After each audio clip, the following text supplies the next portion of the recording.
Apakah peserta didik dalam keadaan sehat? Sehat, Pak. Apakah masih ingat terhadap materi yang sudah kita pelajari hari yang lalu? Masih, Pak. Lalu kemudian perlu saya sampaikan bahwa hari ini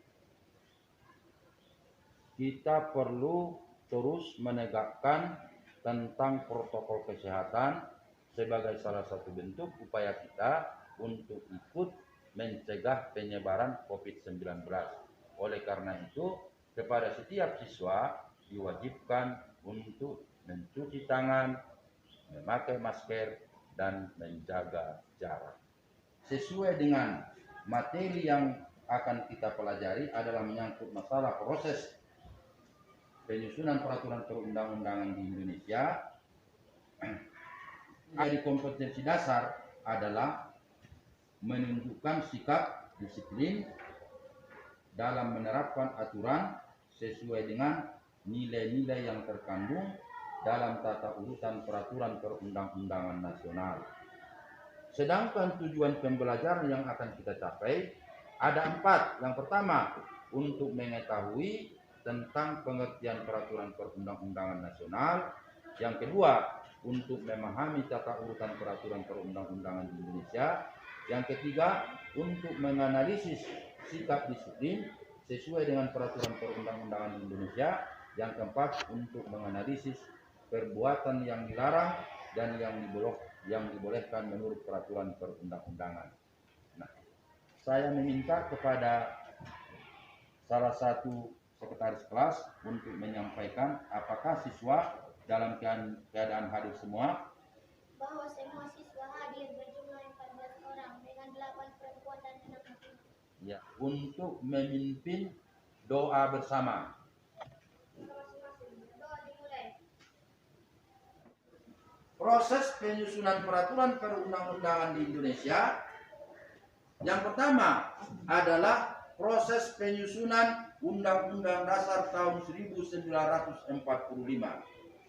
Sebagaimana kita ketahui bahwa Undang-Undang Dasar tahun 1945 adalah dirumuskan oleh sebuah badan yang kita sebut dengan BPUPKI yang melaksanakan perumusan mulai dari tanggal 10 Juni sampai dengan tanggal 16 Juni tahun 1945.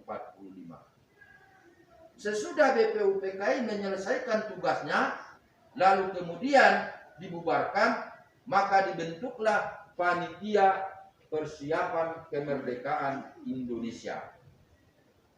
Panitia Persiapan Kemerdekaan Indonesia pada tanggal 18 Agustus tahun 1945 telah mensahkan rancangan Undang-Undang Dasar yang dibuat oleh BPUPKI menjadi Undang-Undang Dasar tahun 1945.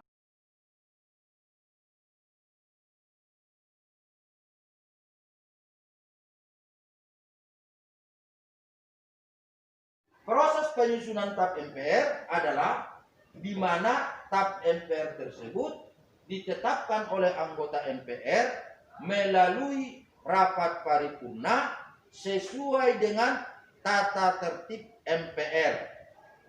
Selanjutnya kita perhatikan tentang urutan perundang-undangan yang ketiga, yaitu Undang-Undang Peraturan Pemerintah Pengganti Undang-Undang.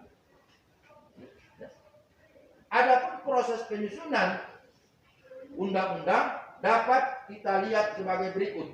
Yang pertama, penyiapan rancangan undang-undang.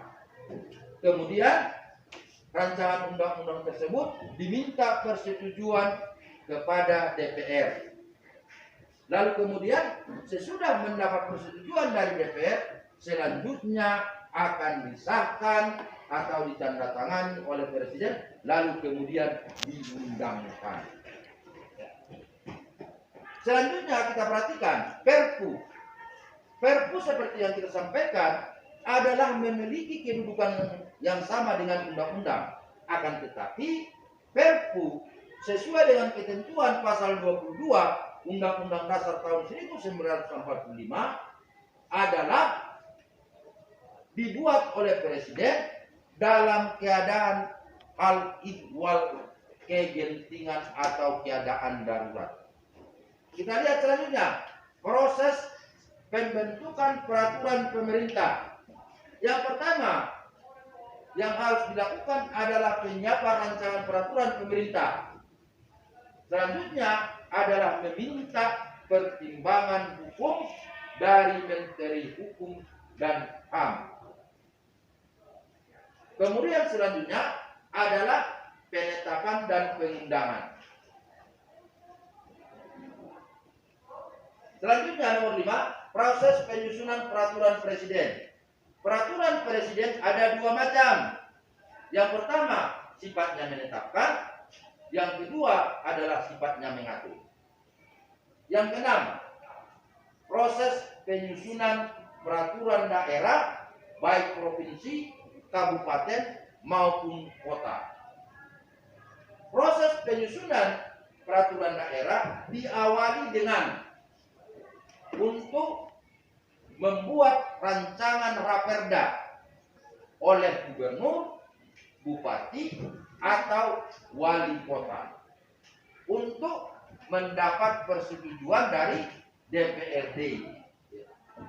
Kemudian sesudah diajukan kepada DPR, lalu akan dilakukan pembahasan secara bersama-sama.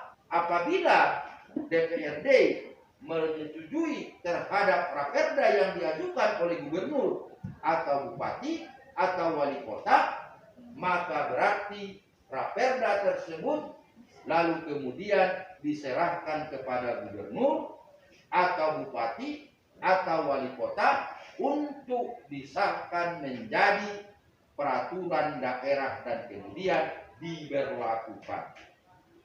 Ada lagi yang mau bertanya? Ya. Saya ada kelompok Pancasila yang bertanya, apakah dasar hukum pembentukan Perpu? Ya, tersebut berdasarkan ketentuan pasal 22 Undang-Undang Dasar tahun 1945, di mana presiden diberikan kewenangan untuk membuat peraturan pemerintah pengganti undang-undang apabila dalam keadaan hal ihwal kegentingan atau keadaan darurat. Akan tetapi peraturan pemerintah pengganti undang-undang tersebut sesudah diberlakukan oleh presiden, lalu kemudian harus diminta persetujuan kepada DPR pada sidang DPR berikutnya. Dari beberapa pertanyaan yang disampaikan oleh siswa tadi, maka saya minta dari masing-masing kelompok untuk memberikan resume terhadap materi yang kita pelajari. Nah, pada kesempatan ini saya minta kelompok Garuda untuk menyampaikan resumenya. Dipersilakan. Dari penjelasan Bapak Guru, kami dari kelompok Garuda dapat menyimpulkan bahwa kedudukan perundang-undangan tertinggi di Indonesia adalah Undang-Undang Dasar Negara Indonesia, Undang-Undang Dasar 1945 yang dirumuskan oleh PPNPKI dan disahkan oleh PPKI. Ya, terima kasih. Kesimpulan, sesuai dengan proses pembentukan peraturan perundang-undangan, dapat disimpulkan bahwa proses pembentukan perundang-undangan tersebut disesuaikan dengan bentuk peraturan perundang-undangan itu sendiri. Sehingga proses pembentukan peraturan perundang-undangan adalah berbeda antara satu bentuk peraturan perundang-undangan dengan bentuk perundang-undangan lainnya. Refleksi, dari seluruh materi proses pembentukan peraturan perundang-undangan, maka perlu direnungkan oleh peserta didik. Apakah manfaat mempelajari materi ini?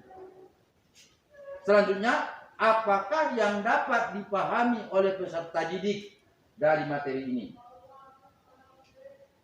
Dan kemudian, apa tindak lanjut dari pembelajaran ini yang dapat dilakukan oleh peserta didik? Oleh karena itu, saya meminta kepada seluruh peserta didik untuk mempersiapkan lebih baik lagi untuk mengikuti atau mempelajari materi yang akan kita pelajari pada pertemuan berikutnya. Demikianlah pertemuan kita pada hari ini. Mudah-mudahan bermanfaat kepada kita semua. Dan saya akhiri dengan mengucapkan Assalamualaikum warahmatullahi wabarakatuh. Waalaikumsalam warahmatullahi wabarakatuh. Terima kasih.